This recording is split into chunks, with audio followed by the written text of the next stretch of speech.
there, single lady. I want to come and talk with you today about a topic that is pretty important and can be kind of a sensitive thing. So some time ago, I received a message from a woman who's always wanted to be a mom. All she's ever wanted to do was to tie the knot and have a white picket fence and have her babies and all that kind of stuff. But when she entered into her 40s, she started to feel the dread that accompanies the ticking of the biological clock. So the realization that she might not be having kids settled in, and her heart is really aching. And this can be really, really difficult. She asked me if I could relate because I married for the first time at 46, still married to the same guy. And of course, because I always pictured myself getting married when I was really young and tying the knot and having a family. Like a lot of singles, that's what I thought it would just happen. That it would be kind of like graduating from kindergarten or, going to high school, that it would just be something that would happen. I thought I would have the white picket fence, but that's not how my life worked out at all. And honestly, it's okay. So that's why I'm here, is I want to encourage you. But I didn't always feel so optimistic about it because in my early 40s, I noticed a bunch of grief that started just kind of settling in my thoughts and my emotions.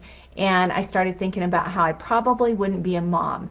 And there was one incident that hurt particularly bad, and it hit me pretty hard. One afternoon, and you may have heard me share this story before, one afternoon while I worked in one of my favorite coffee shops, I used to do a lot of freelance work, and so I was sitting at a table there doing some work, and I noticed a woman nearby, and she had a baby in a stroller, and I really love babies, and so I asked her, I said, "Hey, could I say hi to your little cutie?" And she said, "Of course." So I bent down to say hello, and all of a sudden I got super choked up. My eyes filled up with tears, and I had to walk away. And this experience ushered in a whole lot of grief that lasted for several weeks. And I just remember I cried and cried and cried. And I lamented how my life was turning out, and it wasn't turning out the way that I thought it was going to. And that really, really hurt a lot. So this isn't uncommon because a lot of women, when they begin getting to their late 30s or early 40s, it kind of ushers in a lot of grief of life not turning out the way that they imagined, and then maybe not having kids the way that they thought they were going to. And maybe you can relate. So I want to give you a few things just to encourage you because I've walked this road before. I know what it's like, and I know that it really, really hurts. So the first thing that you want to do, and this may sound trite, but it's something that worked for me, is that you want to focus on what you have and not what you don't have.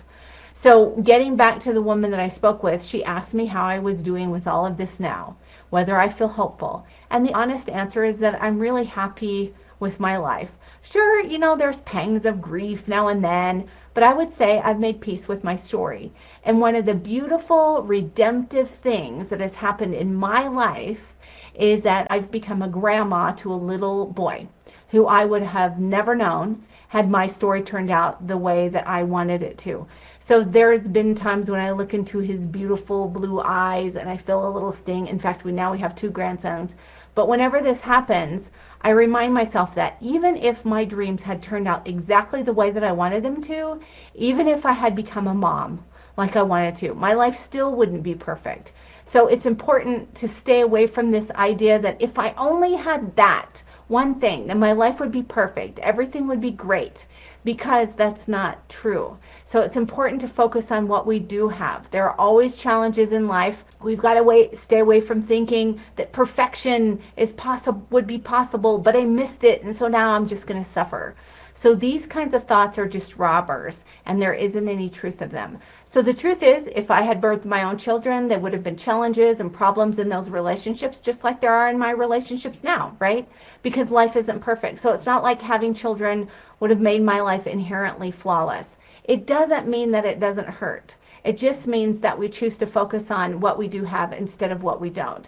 Sure, there would have been other joys I would have experienced as a mom, like that I haven't experienced now, but then there would be things that I would have missed out that I did get to experience. So my mom always says there's positives and negatives to everything. So it's really just a mindset and a choosing, right? So you grieve and then you make peace with it by saying, I acknowledge it and I recognize that this is something that's a loss in my life, but then I decide that I'm going to make the best out of it by focusing on what I do have. So I have reminded myself over and over again that even if my story had turned out the way that I planned, that it wouldn't have been perfect. And this has led to me experiencing happiness in other areas of my life, because I think lots of times when we focus on what we do have, then the blessings in our life expand, right? So we notice one thing and then we notice something else, and those blessings get bigger. And there's other things that I have in my life too that I'm fulfilled by. Like, for example, I have my relationship with my husband, and I'm so, so grateful for him. You have, if you don't have a mate, you've got, important relationships in your life with the people who are around you, your friends. So you want to focus on, like I said, what you do have, not what you don't have. There was a time when I was single. I remember going into a counselor's office because I recognized when I met my husband, and you may have heard me tell this story before, but I recognized when I met my husband that, oh my gosh, this really isn't going to happen. I'm not going to have my own family, and my story's not going to turn out the way that I wanted. But I wasn't going to drop him just because of that, right? He was a great guy, and by the time I met him, I was in my early 40s, and I knew better than to know to let a good guy go, right? So I went into a counselor's office, and I started telling her about the grief that I was feeling. And I said, I know this is what it's about. I know it's about grief. I said, how do I deal with this without it destroying me? And she said, what you do is you recognize it, and then you practice gratitude. So it's not like you say, yay, I'm so happy it turned out like this, right? It's not that we ignore the pain. We don't do that.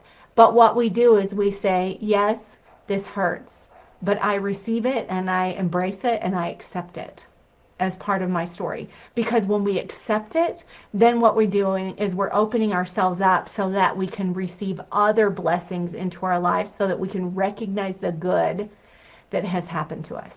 So the other thing in our lives in other areas. So the other thing that I want to encourage you about is that your joy and your self-worth is not defined by being a mom. So when your dreams come crashing down, there's a whole lot of hurt that's involved in that, right? And not becoming a mother is a loss of a big dream. So maybe you didn't marry young, or maybe you did and you got divorced, you haven't had kids, whatever it is, right? Those things are losses in our lives. But like I said, to make peace with your story, you want to acknowledge the story and then accept that it happened, so that grief doesn't define you. If you've always wanted to have kids and your dreams haven't been fulfilled, I want to encourage you that your joy doesn't have to be defined by whether or not you're a mother, and it doesn't define your value, because motherhood is just one way of experiencing purpose. There's all kinds of ways of experiencing purpose. But maybe you're saying, but Shana, that's the only way I wanted to have any purpose. I only have ever wanted to be a mom. That's the only thing I have ever wanted, right? So again, it's that thing of going, it's not the way I wanted it to be, but it is the way that it is. And so now, how can I make the most of it? Because if we do not learn how to do that, not only are we being robbed, but the other people who are around us who need to have our gifts, they are being robbed too.